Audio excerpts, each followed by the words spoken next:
Karşıki dağlar diz boyu kar. Elinde asker kınası var.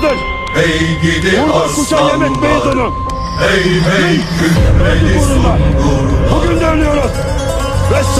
Yüzlü analar gururları, yiğitler askere uğurları. Hey gidi aslanlar, hey hey kükredi Sungurlar. Cennet vatanın evladı Mehmet, en yüce mertebe şehadet etme. Kükredi aslanlar, hey hey kükredi düşmanlar. Olmasın diyerek bu nazlı bayrak, dedi düşmanlar.